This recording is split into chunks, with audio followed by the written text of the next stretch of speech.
우리의 총선은 유스민에게. 반갑습니다. 벌써 네 번째 시간이 찾아왔습니다. 아마 대구 경북 지역 총선 결과 예측은 유스민 방송을 보신다면 굳이 지상파 출구조사를 보지 않더라도 충분히 예측 가능할 것이다. 그리고 소수 정당에 대한 정보를 구하고 싶은 분들은 인터넷 검색을 해서 찾는 것보다 유스민에서 이 방송을 보시는 게 더 생생한 정보를 접할 수 있다. 네. 자, 오늘 네 번째 시간은 경북 포항 남구 울릉 지역과 또 경북 경주 두 군데 지역을 살펴보겠습니다. 오늘도 초대 손님이 있는데요. 청년 벤처 사업가, 네, 킬킬 콘텐츠 연구소 김윤환 대표 나오셨습니다. 네, 안녕하세요. 김윤환입니다. 네. 뭔가 웃겨야 될 것 같은 직책인데요. 네. 킬킬 콘텐츠라니까. 낄낄 아니고 킬킬이죠. 네, 아재들이 대부분 네. 낄낄로 많이 네. 부르는데 죽인다는 뜻인가요? 킬러 콘텐츠와 킬킬거리다 이제 재밌는 죽여주게 재밌는 콘텐츠를 만들겠다. 포부만 그렇고 실제로는 제가 죽겠습니다. 네. 지금 우리 김윤환 대표가 장사가 안 돼서 코로나19로 인해서 상당히 어렵다고 들었거든요. 네, 그 작년 연말에 매출이 좋았어요. 네. 그래서 뭐 부가세도 많이 내고 진짜 애국을 하고 있었는데 코로나 때문에 1, 2월까지 이제 여러 가지 사업적인 걸 이야기 프로젝트를 하고 있는데 그 금액이 컸어요. 네. 근데 다 터졌어 지금. 다 취소됐죠. 네. 공연도 취소되고 뭐 컨텐츠 제작도 취소되고. 네. 아니면 연기인데 그 네. 연기도 어떻게 될지 몰라. 그러니까 원래 같으면 이 바빠서 여기에 저희가 섭외를 할 수가 없어요. 그러니까 너무 바쁜 분인데 저희가 유스민에서 공손히 부탁을 했고 마침 지금은 할 일이 없어서 네, 오게 됐습니다. 네, 자 다음 초대 손님입니다. 유스민에서는 이 기자밖에 안 보이던데, 포항과 경주 가면 이 기자만 찾던데, 박모모 어디 갔어? 어디 갔어? 네, 여기 데리고 왔습니다. 유스민 박중혁 기자 나왔습니다. 이해가 좀 안 된다. 포항 가면 볼 수 있는 사람이란 뜻인가? 네, 박중혁 기자도 이 방송에 지금 처음이잖아요. 네. 네, 지난번에 유스미장에 출연을 안 했죠. 10초 정도 나왔습니다. 뭐 가지로 들어왔다가 바로 나가라 그래요. 네, 제가 편집할 때 잘라버렸습니다. 잘랐습니까? 네. 마이크가 없어서 소리가 안 들어가거든요. 그러면 그래서 이 두 분을 또 모시게 된 거는 데이터 분석 전문가 우리 김윤환 대표 그리고 이 경북 포항과 경주 전문가. 왜냐하면 박중혁 기자가 지난 4년 전에도 이 경주에 상주를 하면서 한 달 동안 경주에서 먹고 자고 하면서 취재를 했고 선거 결과를 어느 정도 예측을 했어요. 경주 취재하다가 민사소송도 당하고 지금 재판 때문에 많이 힘들거든요. 제가 수척해지고 있습니다. 재판이 너무 힘들어서. 네. 그 소송을 당할 만큼 열심히 취재를 했고 그 경주 쪽 분위기는 가장 잘 알고 있다. 게다가 포항 남구 울릉까지 왜 박중혁 기자와 이야기를 하느냐. 박 기자가 사는 곳은 경산인데 고등학교는 포항고등학교를 나왔습니다. 근데 포항 북구 출신인데요. 뭐 그거는 상관없어요. 일단 포항이잖아. 네, 포항이잖아요. 정작 포항은 이번에 한번 가봤는데 네. 술만 하루 먹고 오고 취재는 안 했습니다.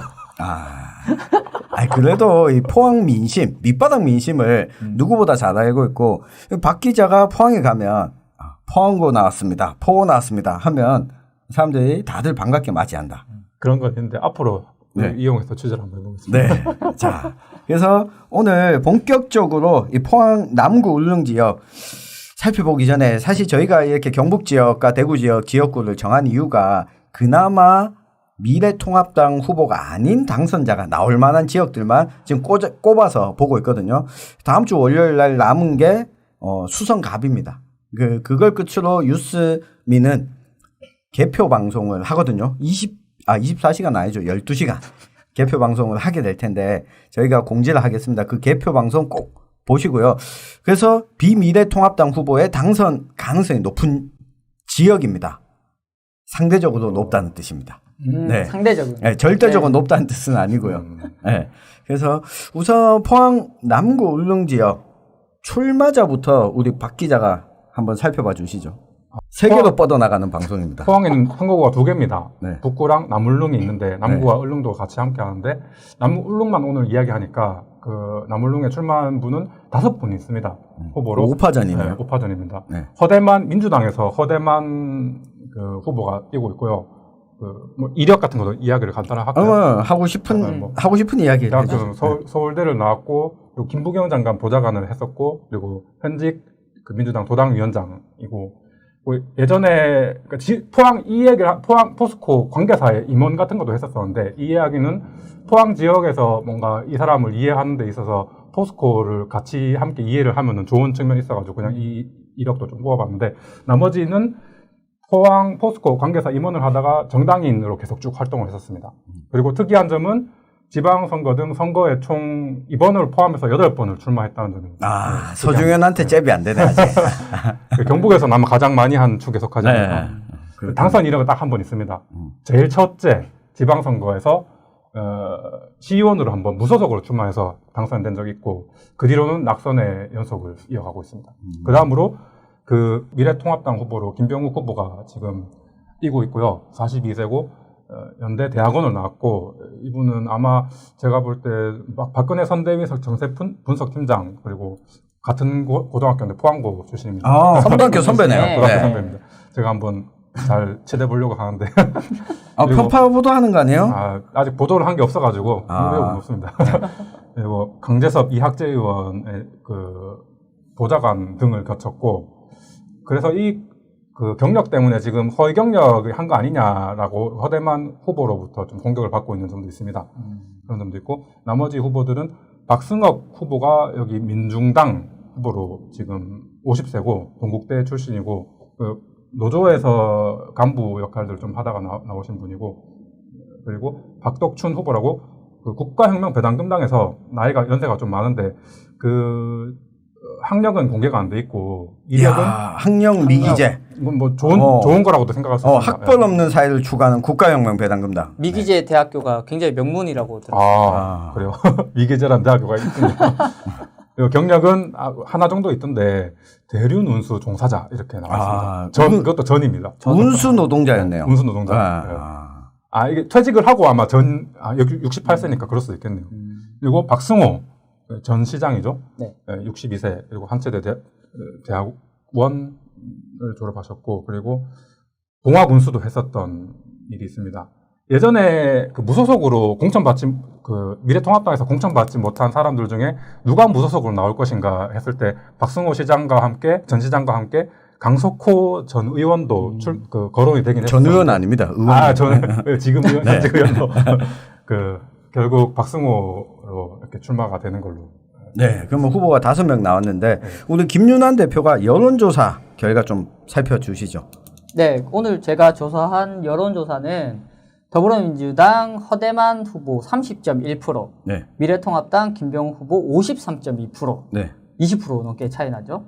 그리고 민중당 박승호 후보 1.6%, 무소속 박승호 후보 12.6%, 그리고 국가혁명배당당 박덕춘 후보는 안 나왔어요. 개인적으로 따로 이렇게 언론에는 공개되지 않았어요. 이게 여론조사가 한 개밖에 없죠. 네네네. 이게 매일신문이랑 TBC에서 3월 31일 날 공표한 여론조사인데 그러고 보니까 여기는 생각했던 것보다 이 관심 지역일 수 있는데 여론조사를 많이 안 했네요. 왜 그랬을까요? 이 경북 지역 너무 게임이 쉽다고 생각해서 그런지 네. 저는 개인적으로 여론조사는 전 지역을 다 해야 이게 데이터가 쌓인다. 한국의 정치 발전, 시민 의식의 발전을 위해서 이 데이터 사업을 좀 이렇게 좀 해야 된다. 육성해야 된다. 언론사가 돈이 없어요. 특히 이 무선 여론조사를 하려면 안심번호 받아서 여론조사 하기에는 500샘플을 하게 되면 제가 뭐 금액은 이야기 안 하겠지만 유스민 한 달 재정에 버금가는 여론조사 말 돌린 거 좋은가요? 저는 돈 낭비하는 게 아닐까 괜히 궁금증 때문에 그런 생각을 했었었는데 사실 유스민도 여론조사를 하고 싶은데 하고 싶은 지역구가 있어요. 그런데 돈이 없어서 못 하거든요. 돈이 있다면 어디 하고 싶은데요? 돈이 있다면 저는 대구 서구. 대구 서구. 네. 우리 서중현 후보의 그 지역이잖아요. 네. 그분 그 지지율 보고 싶은 거예요? 그러니까 서구는 늘 선거 때마다 여론조사를 안 해요. 그렇죠. 좀 누가 봐도 좀 그 지역구 자체가 이제 좀 원사이드하다라고 생각을 하기 때문에 아마 그렇게 나온 것 그래서 같은데. 이런 부분이 있어요. 여론조사를 안 한 지역들은 어떤 결과가 나오냐면 소신투표 결과가 나와요. 의외의 결과들. 아니 의외라기보다는 유권자들이 이 여론조사 결과를 보고 뭐 전략적으로 투표한다기보다는 평소에 자기가 많이 본 사람, 내가 그 찍어주고 싶은 사람으로 투표를 해요. 그래서 당선 가능성, 당락과 무관하게 투표를 하는 결과가 나오거든요. 그러다 보니까 무소속으로 이번이 15번째 공직선거에 나선 서중현 후보가 20% 이상을 늘 득표해요. 버티는 힘. 버티는 힘. 여론조사를 안 하니까. 제가 말한 의외의 결과가 이런 거예요. 서신 투표. 그러니까 남 눈치 안 보고 내가 딱 찍을 수 있다. 그런 거죠. 근데 뭐 일단은 포항 남구 울릉 지역의 여론조사 결과를 소개해 주셨으니까 이 뭐 특징이랄까? 눈여겨 볼 만한 부분들 뭐가 있을까요? 제가 봤던 게 있는데 저도 여론조사 이게 그 TBC랑 매일신문에서 했던 여론조사를 분석 데이터 중에서 좀 체크를 한 건데 미래한국당 김병욱 후보의 지지율은 그 74.5%. 미래한국당이 그 비례대표에서 미래한국당을 지지하는 투표층이 김병욱 후보의 후보를 지지하는 비율이 74.5%가 나왔습니다. 근데 이 중에서 박승호 그 후보를 지지하는 비율은 15.2%니까 무소속으로 나왔는데 별로 흡수가 안 되는 거죠. 그리고 이 중에서 허대만 후보를 지지하는 비율은 4.9%가 나왔습니다. 그리고 더불어시민당은 82.8%를 허대만을 지지를 했는데 4.9% 김병욱 지지이고 그 0% 박승업 후보를 그러니까 민중당 후보를 0% 지지를 해서 너무 몰표가 나온 것 같다 싶어서 어찌 보면 이제 지지 정당에 따른 충성도가 높다, 로열티를 가지고 있다라고도 볼 수 있고 오늘 그 비례 지지 의사 퍼센테이지를 보면 더불어시민당이 14.3%, 열린민주당이 8.8%, 더해 보면은 한 3% 정도 나오죠. 23% 초반인데 허대만 후보가 30.1%예요. 굉장히 좀 더 받고 있다라고 볼 수도 있죠. 정의당 혹시 지지율 몇 %인지? 정의당 지지율은 제가 못 찾아봤는데 전 지지율로는 그 체크는 안 했는데 정의당을 지지하는 사람이 그 68.7%가 허대만을 지지를 합니다. 전략적으로 지금 보면 정의당이 5.9%. 네네 보통 6% 정도 나와요. 그러면 23%에 딱 더하니까 비슷하다. 더불어시민당, 열린민주당, 정의당 지지층이 허대만 후보에게 좀 많이 흡수되고 있다. 많이 흡수되고 있다. 거의 70% 정도가 정의당 후보가 허대만을 지지하는 거죠. 자기 지역구에 정의당을 지지하시는 분들은 정의당 지역구 후보가 없기 때문에 이제 비판적 지지 그거랑 좀 다르지만은 이제 차선을 선택한다. 이제 내가 민중당은 못 찍겠다 이거네요. 정의당. 그럴 가능성이 있죠.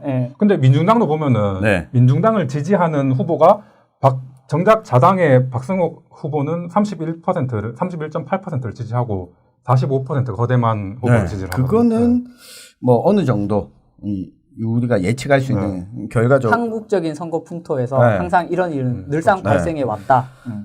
자, 그러면 민주당 허대만 후보가 지금 27.8%로 나와서 미래통합당 김병욱 후보와 17% 정도 격차가 나거든요.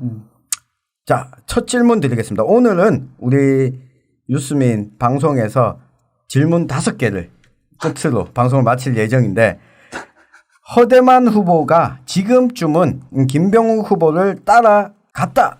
어떻게 생각하십니까? 그 따라갔다가 쫓아갔다. 진짜 이렇게 비등비등하게 아니면 지금 이 지금보다 결과 올라갔다? 이 여론조사 결과보다는 올라갔을 것 같냐?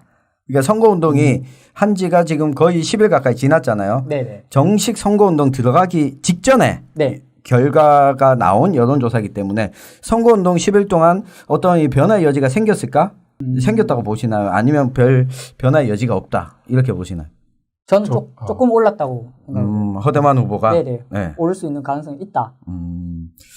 박 기자는요? 제가 생각하는 거는 일단 기본적으로 여론조사보다는 조금 더 투표했을 때 조금 더 나오는 경향이 있다고 생각을 하는데 그래도 당선 가능성은 크지 않다고 느끼는 점이 뭐냐면 예를 들어서 그 지역에 있는 캐스팅 보트라고 해야 되나? 네. 그런 층이 여러 개 있을 수가 있잖아요. 네. 근데 그 징후 중에 한 개로 봤을 때 예를 들어서 예전에 구미에서 장세용 시장이 지방선거에 나가서 당선됐던 것 중에 하나는 그 지역에 있는 한국노총의 지지율을 약간 흡수를 한 것도 있다고 저는 생각을 하는데 네.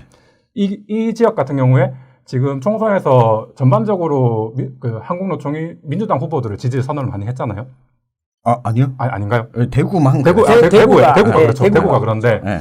경북에서는 아니에요. 그 상대방 후보, 그러니까 김병우 후보를 지지를 한다고 선언을 했고, 그리고 포스코를 예를 들고 봤을 때 포스코에는 노조가 한국노총 노조도 있고 민주노총 노조도 있는데 한국노총 노조가 또 한국노총이 민주당 후보를 지지하는 흐름이 있을 때 성명서를 내가면서까지 우리는 이런 집행부의 그 본부라고 해야 되나 그 상급 단체의 방침에 동의할 수 없다. 우리는 우리가 원하는 후보를 지지할 것이다. 이런 걸 이례적으로 좀 성명서까지 냈었거든요. 네. 그런 점에서 봤을 때 지지율에 흡수할 수 있는 그 캐스팅 보트가 이미 좀 쏠려 있는 층이 있지 않을까 그런 예측을 해봅니다.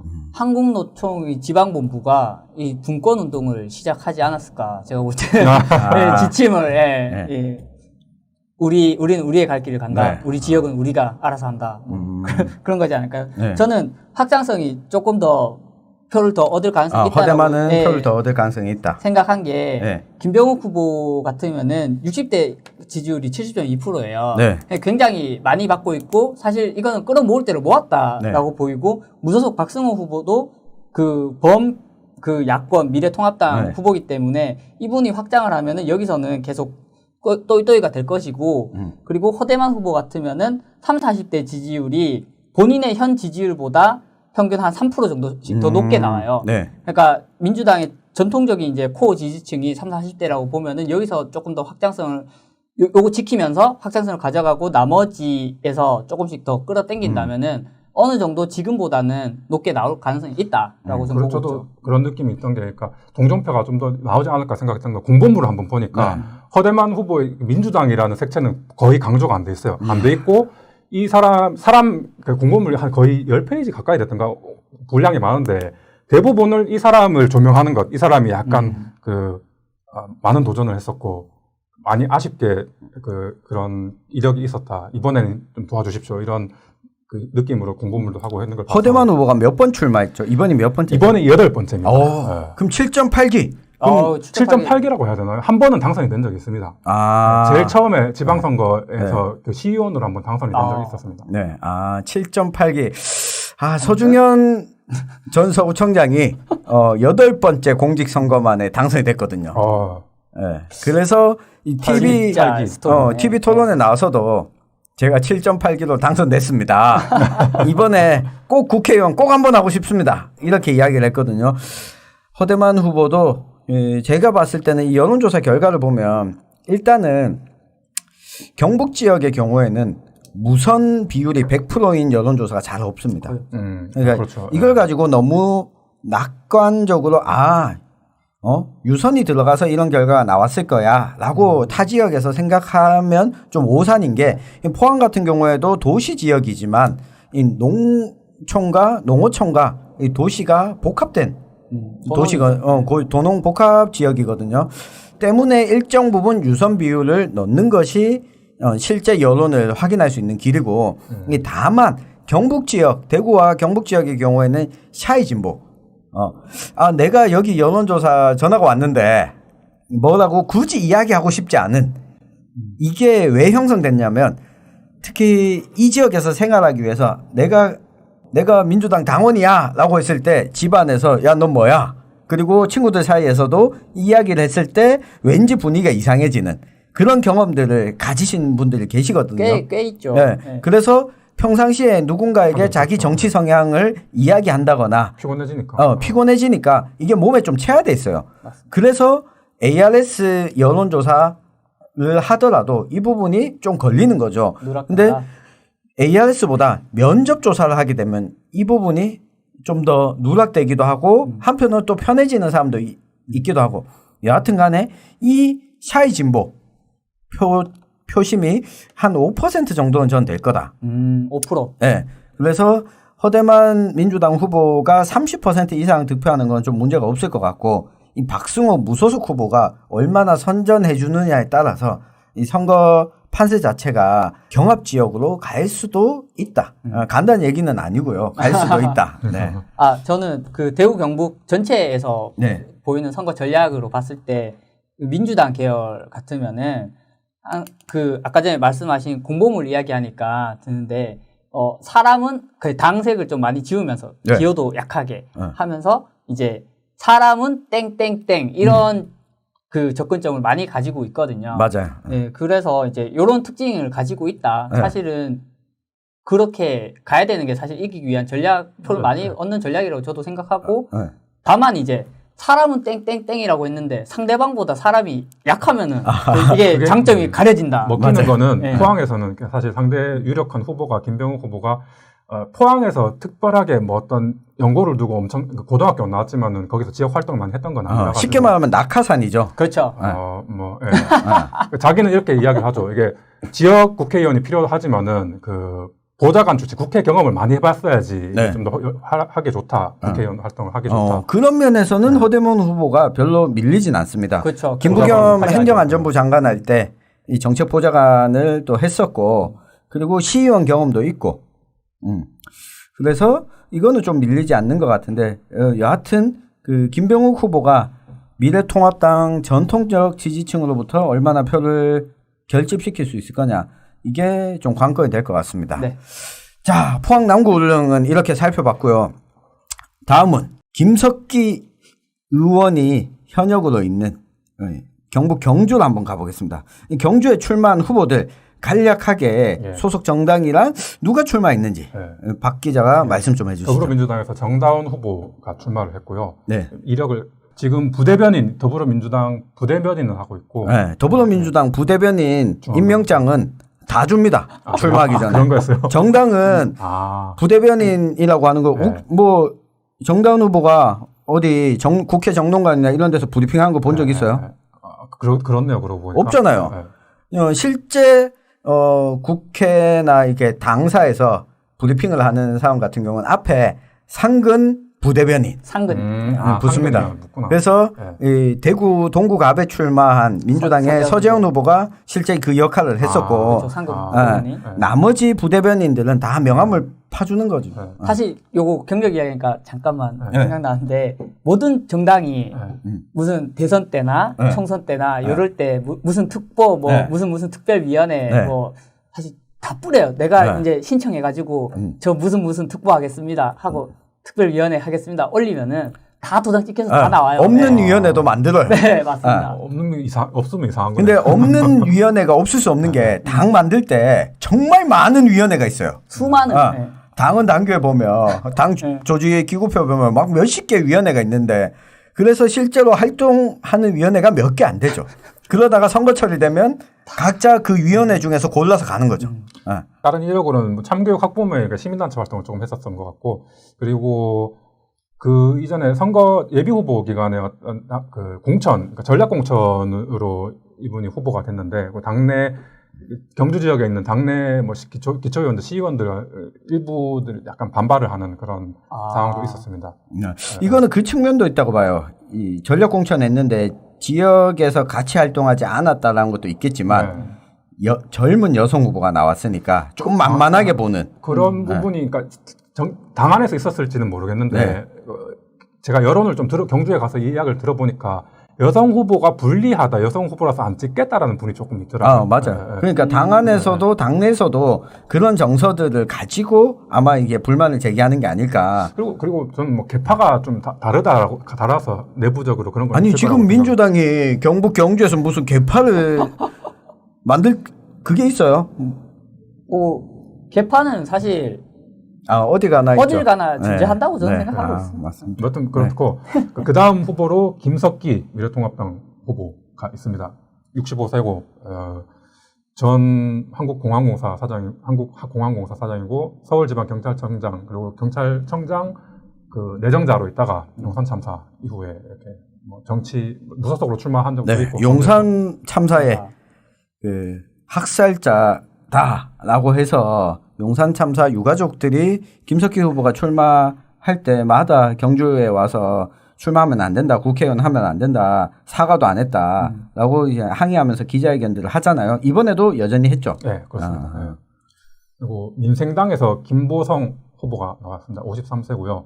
경주대 부교수를 하고 있고 원래 민주당 출신인데 이렇게 민생당으로 넘어간 케이스입니다. 네. 그 다음으로 권영국 후보. 지난번에도 출마하고 나서 이게 두 번째 도전인데요. 네.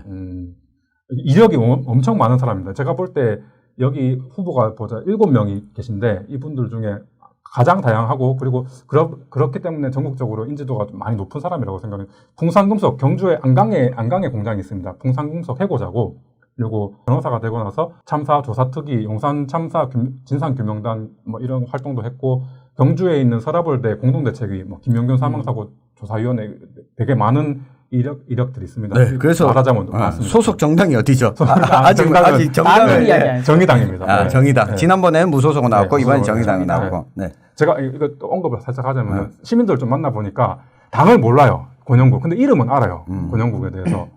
권영국 민생당 후보 괜찮던데 이런 사람도 있었어요. 네, 그렇고 국가혁명배당금당에서 김덕현이라는 후보분이 나왔고요. 네. 60세고 경력은 정당인 당직자만 이렇게 돼 있어서 잘 모르겠습니다. 이분. 네. 그리고 정종복 후보가 무소속으로 나왔는데 이분은 69세고 서울대 법대를 나와가지고 검사 생활을 광주, 뭐 서울, 수원 등지에서 하다가 나중에 변호사 개업을 한 상태였고 그리고 한나라당에서 원내 부대표를 했었고 친이계 국회의원으로 분류됐었습니다. 당시에 바른정당에도 한번 갔던 적이 있는데 그냥 특이점으로는 선거를 할 때마다 그 소를 그 모형을 끌고 다니면서 소처럼 일하겠습니다. 한 번만 뽑아주세요. 이렇게 이야기를 하고 다닙니다. 아, 호소인가요? 네. 그런 퍼포먼스는 저희 전북에 네. 정운천. 네, 정운천 이런 네. 분이 그런 퍼포먼스 좀 했던 걸로 기억하는데. 맞아요. 네. 네. 그리고 알겠습니다. 네. 그 김윤환 대표가 여론조사 결과 나온 거 있으면 소개 좀 해주시죠. 네, 뭐 찾아보니까 있더라고요. 네. 좀 여론조사 좀 많았으면 좋겠는데 더불어민주당 정다은 후보가 9.1%, 네.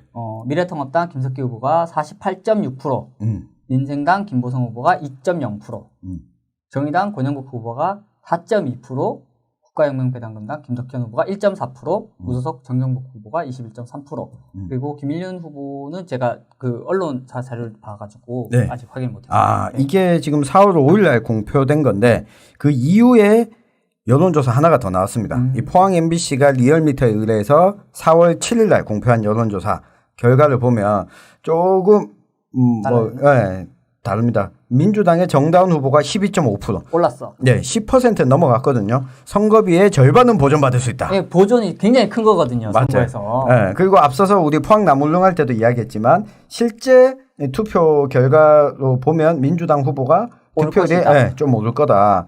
미래통합당 김석기 후보가 44.8%. 떨어졌어. 네, 민생당 김보성 0.6%. 완전 떨어졌어요. 네, 정의당 권영국 7.9%. 아, 올랐어. 3%나 네. 올랐어요. 네, 혁명당 김덕현 0.7%. 아, 절반 됐는데? 민생당을 앞섰습니다. 어쨌든. 네? 네. 무소속 정종복 14.3%. 무소속 김일륜 3.2%. 3%. 네. 요렇게 나왔거든요. 이 여론조사 결과 김윤환 대표 뭐 어떻게 보시나요? 일단은 보수 쪽에 표가 조금씩 빠졌다라고 볼 수 있고 네. 범진보 표가 네. 조금씩은 상승했거든요. 아, 맞아요. 네. 네. 그런 흐름으로 봤을 때 분명히 선거운동 실제로 하면서 네. 이 기간 중에서 당이라든지 아니면 사람의 출마를 알리면서 네. 사람들이 인식을 하고 있다. 그래서 뭐 몰라서 이거를 못했던 사람들, 네. 지지하지 못했던 사람들 아니면은 이제 사람을 만나고 여기도 이런 당이 나왔어. 경제는 안 나올 줄 알았는데 나왔어. 이런 이제 기대감들이 상승하고 있다라고 보여지네요. 네. 실제 선거운동을 하면서 어느 정도 후보와 정당에 대한 인지가 되기 시작했고. 네. 그렇죠. 오르고 있지 않을까 생각합니다. 그러면 남은 일주일 선거운동이 더 진행이 되면 어떤 결과가 나올 거라고 예상을 하세요? 박 기자는? 결과만 놓고 보면은 뒤집기는 쉽지 않은 지금 여론이죠. 그렇죠. 네. 그래서 저는 의미가 있는 수치는 몇 가지가 있다고 생각을 하는데 첫 번째로 정정복 무소속으로 나온 정정복 후보가 거의 뭐 마지막 도전이라고 봐야 되는데 나이 때문에 아닙니다. 서상기 전 의원은 네. 지금 70 넘어서 또 나왔습니다. 네. 도전할 수 있죠. 김일은 후보 80대로. 네.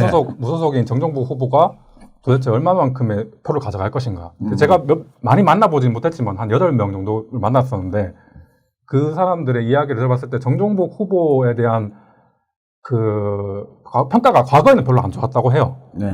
여기 당으로 공천받고 나서도 떨어졌던 사람이면은 얼마만큼 예전에 못했겠느냐 이런 이야기를 하는데 근데 지금 와서는 그 좀 많이 나아진 것 같다. 평판이 오히려 좋아졌다. 의견을 이야기는 하더라고요. 그래서 지난번 총선 때 그 정정복 후보가 무소속 출마해서 얻은 득표율이 30%가량을 득표를 했었었는데 지금 여론조사로는 14% 받고 있으니까 이거 이상으로 올라갈 것 같긴 합니다. 그리고 경주 같은 게 워낙 동네가 좁아가지고 이렇게 그 모임 같은 거 있으면은 국회의원이 실제로 가는 경우도 많다고 해요. 그런 모임에 그거는 대구도 그래요. 가야지. 표밭인데. 그런 모임에 그 제가 어떤 꽃집 사장님이랑 이야기했는데 자기 모임에 정정복은 많이 나온다. 근데 김석희는 안 온다. 현역은 안 온다. 안 보인다. 보좌관 보낸다. 이거 참 사람은 정말 평가를 다시 하게 된다.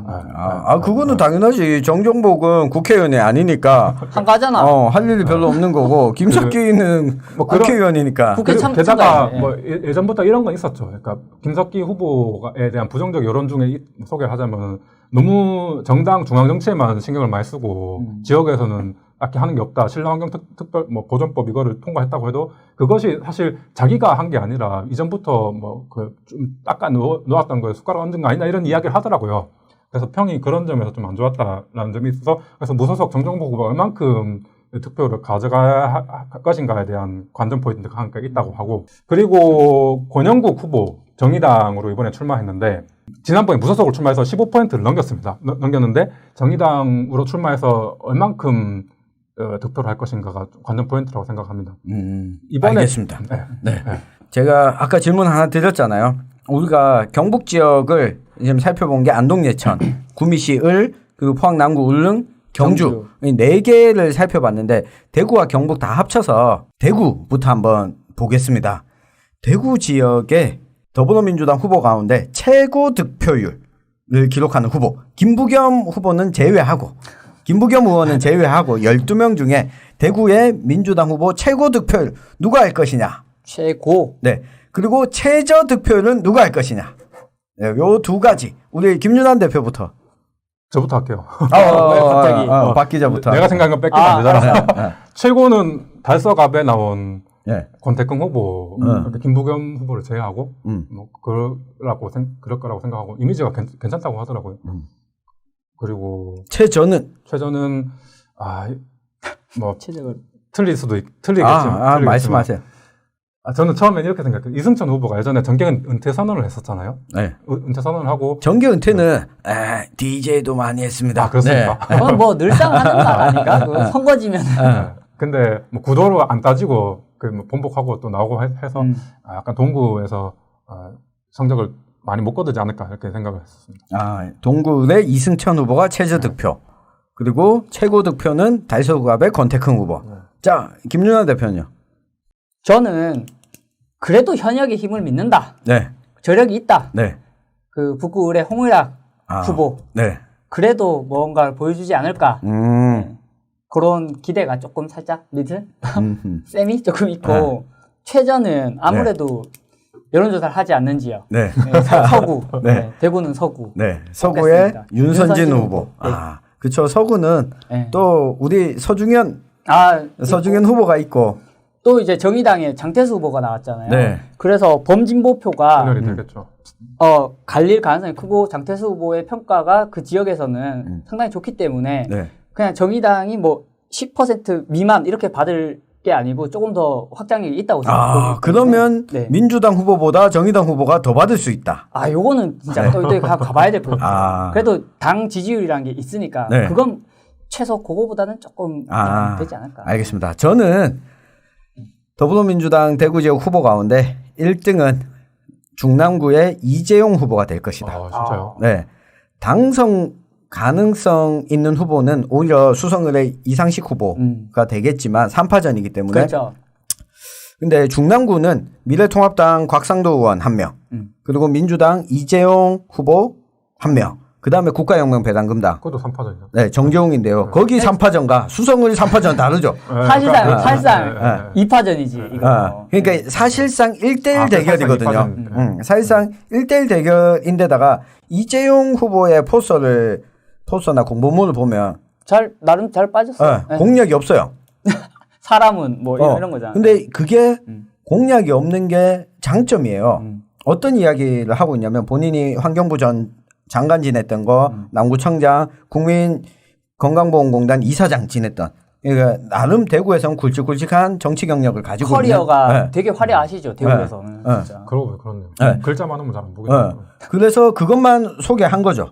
그걸 소개하고 사람은 이재용. 그래서 1대1 대결에서는 곽상도 의원에 대한 이재용 민주당 후보가 좋아서가 아니라 곽상도 후보가 싫어서 찍는 사람들까지 다 흡수할 수 있다.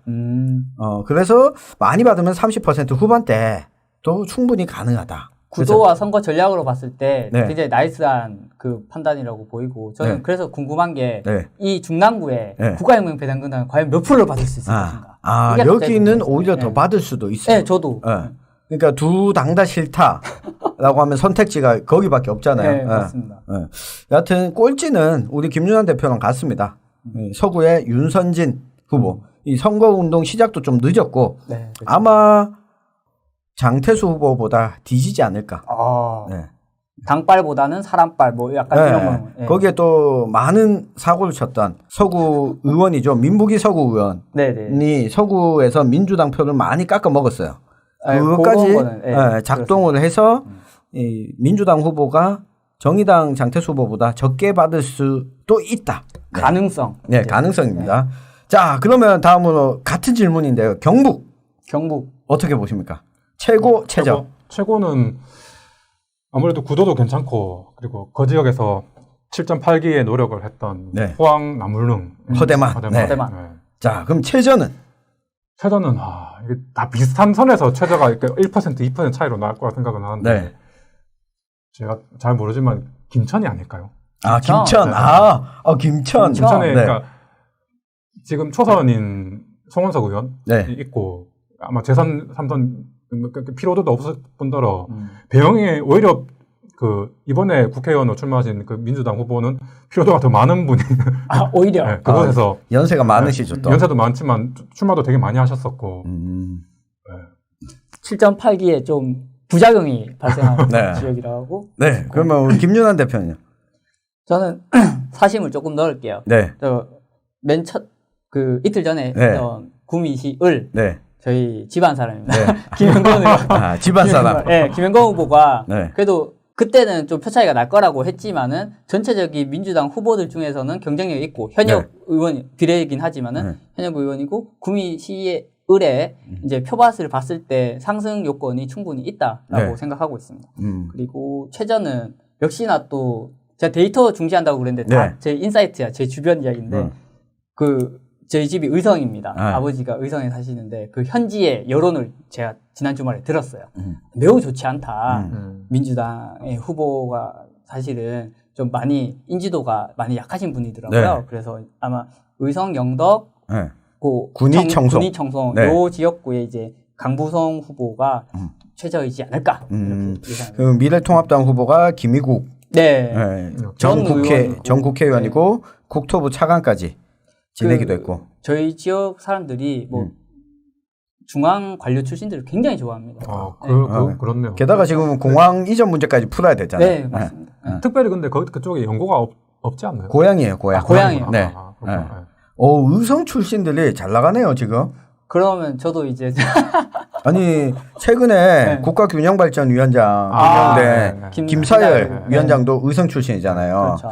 그러니까 의성 출신들이 지금 김영건 의원도 의성 출신이잖아요. 그렇죠. 그렇구나. 저는 1등은 다른 걸 해야 되잖아요. 억지로 지금 짜고 있어요. 아까 서구는 다른가요? 아니 서구는 너무 너무나도 쉽게 예측이 가능한 다를 수가 없어서. 그렇죠. 경북은 저는 경산의 전상원 후보가 최다 득표할 거다. 경산. 네. 여기 같은 경우에는 지금 사실 지난번 지방선거 그전 총선 이렇게 분석해 보면 젊은 지역에 따라서 민주당의 득표율이 높았거든요. 그렇죠. 득표 결집력도 높았고 그래서 근데 구미 같은 경우에는 3파전이에요. 포항도 3파전이에요. 포항 남구 울릉도. 그러니까 무소속 보수 후보가 같이 있는 거죠. 그러니까 저 미래통합당 후보는 싫지만 그래도 난 보수인데 라고 선택할 수 있는 여지가 좀 있어요. 근데 박승호 전 시장, 김봉교 전 도의원인데 경산도 3파전이긴 한데 이 무소속 후보가 포항과 4파전. 국가혁명 배당금. 지금 죄송합니다. 국가혁명 배당금 빼먹었네요. 소수당을 네, 죄송합니다. 예. 네. 근데 무소속 후보가 이건우 후보가 있는데 박승호 5파전이지. 왜냐면 국가혁명 배당금 그 무소속 그리고 네. 민중당. 네, 알겠습니다. 죄송합니다. 네, 민중당 후보도 있는데 어쨌든 이 무소속 이건우 후보가 제가 봤을 때 득표력이 그렇게 크지 않다. 그러니까 네임밸류도 그렇고 지역에서 분위기가 제가 예전에 물어봤는데 네. 원래 보통 그 탈당을 할 때 자기 세가시나 위해서 약간 동반 탈당을 네. 하기도 하잖아요. 한 명도 안 했대요. 그러니까요. 한 명도 안 했대요. 네. 근데 구미시 의뢰 가보면 김봉교 도의원이랑 동반 탈당은 안 했는데 그 캠프에 다 있어. 돕는 사람들이 있어요. 돕는 사람들도 있고 이 포항 남구 울릉 같은 박승호 전 시장 네. 같은 경우는 상당히 많이 있죠. 가지고 있죠. 세력을 가지고 있고 조직도 있는데 그래서 3파전인데 사실상 1대1 구도처럼 진행이 될 거다. 그리고 젊은 사람들이 많이 살고 있는 지역이고 경산이 코로나19 사태가 상당히 피해가 컸던 지역 중에 하나예요. 맞습니다. 그러면 이 노년층 특히 시골 지역에 취재를 가보니까 지금 상황이 좀 나아졌는데도 이분들 밖에 나오기 꺼려하세요. 걱정과 우려가 상당히 크거든요. 그러면 상대적으로 득표율은 민주당의 전상훈 후보가 그러네요. 네, 어느 정도 보이지 않을까. 현역이 없기도 하고. 네, 현역도 없고. 그리고 토론회를 제가 봤는데 전 현역 의원은 할복하셨나요? 지금 어디로 지금 소송 걸고 있잖아요. 네. 소송 건다고 하고 지금 있잖아요. 빵에 계시다가 아직 안 나왔죠? 어디 MBC한테 소송 계신지 건다고. 몰라. 네, 알겠습니다. 예, 저는 경산은 네. 전상훈 후보 걸었고 최저 득표율은 영주. 네, 영주, 울진, 봉화, 영양의 황재선 후보 민주당의 이 지역이 왜냐면 네. 영주 지역에서 지금 후보가 미래통합당 후보가 박형수 후보가 나왔거든요. 여기는 근데 출신이 울진이에요. 네. 근데 또 무소속 후보가 장윤석 후보가 나왔어요. 전 국회의원을 지냈던. 근데 이분은 또 영주 출신이에요. 갈리는구나. 네, 영주 지역표가 갈라져요. 네. 그리고 울진은 박형수 후보한테 몰표가 가요. 그리고 봉화와 영양은 잘 아시다시피 BYC. 네. 없어. 여기는 민주당 후보가 1대1로 붙어도 15%를 못 받을 때도 있어요. 네. 저희 할배들도 영양에 살고 계시는데 아는 후보는 박형수 후보밖에 없어요. 네, 거기 찍을 거다라고 이야기를 하시는데 그래서 여기가 영주에서 자기 근거지에서도 표가 갈리고 그래서 최저 득표를 할 거다. 근데 영덕의 강구성 후보 같은 경우에는 이분은 영덕 출신이고 네. 김희국 후보는 의성 출신이에요. 네. 근데 의성과 군위가 공항 놓고 갈등하잖아요. 네. 그럼 군위 사람들이 의성 사람 찍어주기 싫어서 역으로. 역으로 강구성 후보 찍을 거고 그렇네. 영덕 사람들은 어쨌든 상대적으로 높은 지지율을 보낼 거고 이게 경북이나 시골 지역에서 이제 네. 선거구 때문에 벌어지는 현상인데. 맞아요. 소지역주의가 네. 있어요. 네. 지역에 따라서 정당에 따라서 이걸 또 공천한 것도 그런 식으로 세팅을 많이 해요. 네. 인구수 많은 데로. 네. 그래서 이제 최영길 편집장이 이야기한 거는 당보다는 지역구도 네. 소지역주의가 발현될 거다. 네. 네. 그래서 뭐 많이 발현돼서 당선권에 간다 이게 아니라 그래도 그게 어느 정도 발현돼서 저기 영주 울진 봉화 영양보다는 득표를 많이 할 거다. 오케이. 네. 알겠습니다. 알겠습니다. 자, 저희가 우리가 빨리 마친 30분 한다고 그랬는데 늘 시간이 지금 50분 넘었어요. 네. 50분 넘었는데 자, 마지막으로 요거 하나만 하고 넘어갑시다. 경북에서 대구와 경북 합쳐서 비미래통합당. 비미래통합당. 미래통합당이 아닌 당선자가 몇 명 나올 것이냐? 아, 숫자요? 네. 몇 명? 저 한 명. 한 명. 홍준표.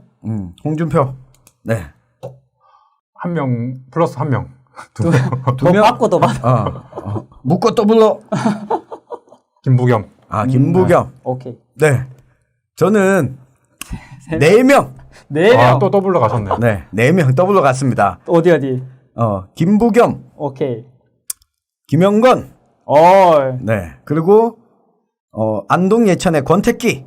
아, 그쵸. 네, 무서워. 이상걸 민주당 후보가 아니라 권태기. 세요, 권태기도. 네. 그리고 달서구 가배. 곽대원이 될지 권태흥이 될지 어쨌든 홍석준 후보는 떨어질 것 같다. 바람을 너무 섞은 거 아닙니까? 뭐 바람을 섞은 거죠. 네.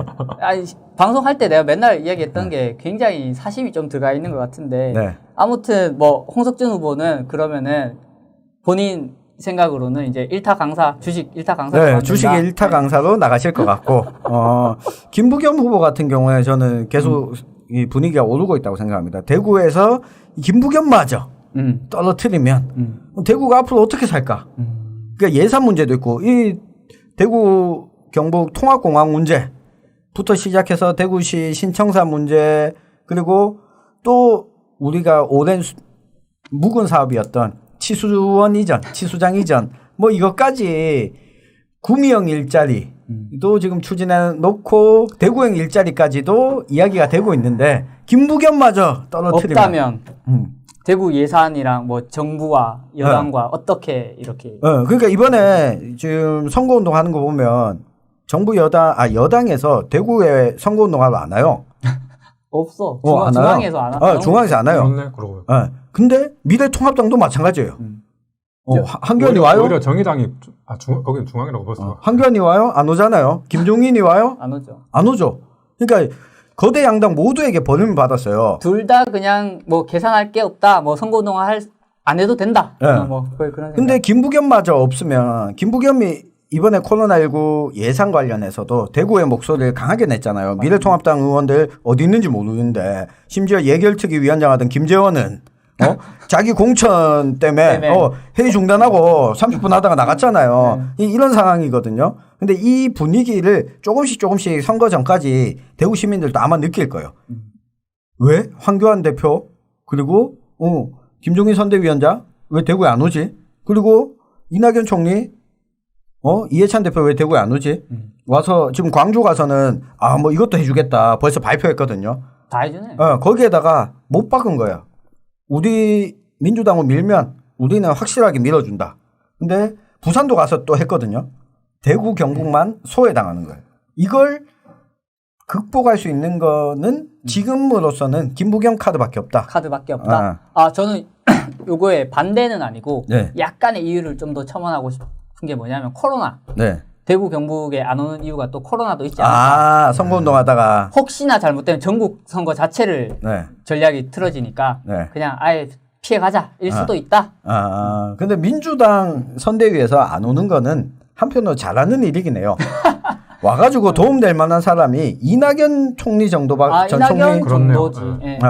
이낙연 전 총리 정도밖에 없고 오는 게 마이너스일 수 있기 때문에 기름 부어주는 거지. 근데 미래통합당에서 안 오는 거는 뭐 선거 전략이 아니라 뭐 알아서 하겠지. 내밀어놔도 뭐 될긴데 뭐. 괜히 왔다가 홍준표 관련해서 한마디 했다고 홍준표랑 말싸움 붙어갖고 그럼 홍준표 빡. 홍준표한테 깨지죠. 황교안 대표에 대한 후보에 대한 그런 여론이 썩 좋진 않은 것 같아. 그리고 황교안 대표는 본인 선거 걱정해야 돼요. 그래서 오히려 걱정 안 해도 되지 않을까요? 아니 본인은 낙선하면 정치 인생은 끝이에요. 네, 사실상 끝이죠. 그런 거는데 이미 뭔가 걸어볼 수 있는 가능성이 아니지 않나요? 모르죠. 선거는 표를 깨봐야 하니까. 네. 도대체 무슨 생각인지 모르겠어요. 황 대표님 같으면은. 그냥 떠밀려서 출마한 거 아닐까? 여하튼 지금 대구 경북의 미래통합당 당선자 예측까지 해봤습니다. 25명을 뽑는 대구 경북 지역 국회의원. 저희가 뉴스민이 다음 주 월요일 날 수성구 갑 지역 분석하는 것을 마지막으로 비례정당과 관련해서는 김수민과 이창원이 함께 저희가 뉴스미장 녹음을 할 거고요. 다음 주 수요일 대표 방송 잊지 말아 주시고, 자, 오늘 함께 해주신 김윤환 대표 그리고 박중엽 기자 인사는 어떻게 하는지 아시죠? 자, 하나 둘 셋 하면 같이 읽고 마치도록 하겠습니다. 하나 둘 셋, 아수라 말발타.